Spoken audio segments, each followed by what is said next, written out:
Hi, my name is Carrie and I like to tell people my opinion even though no one asked for it.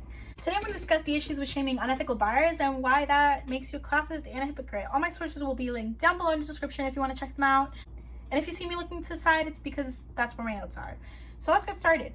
80% of families live paycheck to paycheck, meaning that they don't have money to save up for later. So how does this tie in with buying ethically? When I looked up ethical clothing shops, I clicked on the first article that brought me to a list of 35 options of where I can buy ethically from. The list was ranked from least expensive to most expensive, with the least expensive being $50 and under, which can still be quite expensive for a lot of low-income families.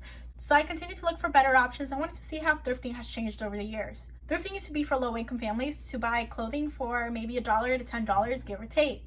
But as time progressed, thrifting became more popular, with apps such as TikTok and YouTube having popular Go Thrifting With Me and thrift haul videos.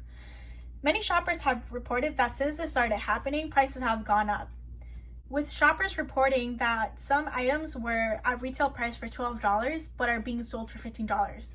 It's been reported that Goodwill increased their prices with a focus on how much people are willing to pay for it, the retail price, and other resale markets such as Depop.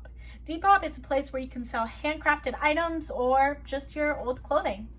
I've seen a lot of people go to thrift stores and buy clothing that they might cut up or they might just sell as is for twice the amount of money that they got it for. This is an example of supply and demand. Corporations take advantage of an increase in sales and start increasing their prices, which makes it difficult for low-income families. You might say, well, it's $1 or $2, but that's $1 or $2 some families just cannot afford. Not to mention that thrifting requires a lot of time.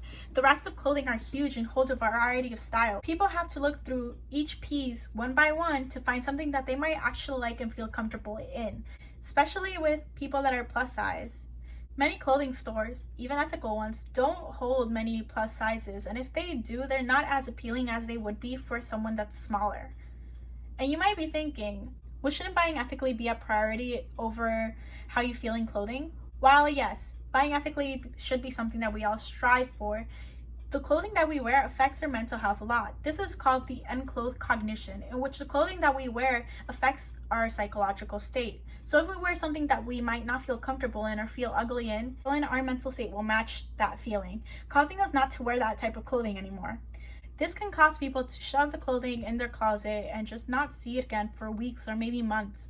And maybe if they see it, they just might say, I don't wear this, and just throw it out, which is just a waste of money and clothing. So why not just save up to buy ethically and something that you might actually feel comfortable in? Like I've stated before, 80% of people live paycheck to paycheck, with more than 1 in 4 not being able to save up money. Put it this way, if you have $50 left over, and there's this one shop, you can buy a pair of jeans for $50 or maybe a shirt for $50, but there's another shop where you can buy maybe 2 pairs of jeans for $50 or maybe 5 shirts for $50. Which one will you choose? And don't think about this in an ethical and non-ethical way.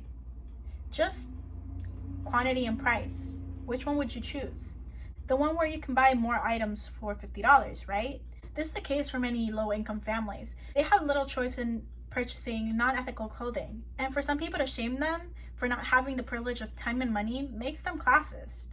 I'm not saying that it's okay to buy unethically, and if you have the ability to buy ethically, then you should. But we shouldn't blame people that have the choice made for them because of their wage. We should blame people that have the money but just choose not to buy ethically. We should also blame the big corporations that make ethical clothing but not make it accessible for plus sizes or low-income families, because they have the ability to do so, but they just choose not to consider those type of people. Now let's talk about how this makes you a hypocrite if you shame unethical buyers. Let's start with the berries most of us eat. Driscoll, maybe you've heard of them. It's a berry company. They're like strawberries and blackberries and raspberries and any other berry that you can find, basically. They have underpaid workers picking those berries in terrible conditions. How do they get away with this? They have undocumented workers, which means that they can't file a lawsuit against them. And many just work with what they've got because they just want to help out their families. And Driscoll isn't the only one. 8 million undocumented people work picking fruit and vegetables in construction and other jobs in which they are underpaid, overworked, and put in horrible conditions. But I don't see many people telling others not to live in apartments that are being made by underpaid workers. Nor do I see many telling others to get their food from an ethical source. It's not easy, right? Because farms may not be that accessible if you live in the city. Or what about those that shop at Nike? Like the athletes that endorse it? Or maybe your friends or family? It's expensive, so it must be ethical, right? Because non-ethical shops sell their clothes for cheap. Wrong. Nike has been accused of using sweatshops since the 1970s, but no one demands for athletes to stop endorsing Nike or for your friends to stop buying from them. But you demand for low-income families to shop ethically? Maybe you own an iPhone, maybe one of your family members do, or your friends. Well, Apple uses underpaid workers and poor working conditions to produce their products. But I don't see many people asking people not to buy from Apple. Let's not forget Samsung isn't ethical either. So if you have a Samsung and you think that you're all right, you're not. So in conclusion, none of us are innocent for buying unethically. People need to just stop shaming low-income families for the decisions that are made for them because of their income. We should all try to shop ethically and do better, but there's no use in shaming people that just can't control that. Some believe that with capitalism, nothing will ever be ethical. What do you think? Let me know in the comments down below. With that being said, thank you so much for listening. I hope that we can all learn something. Have an amazing day.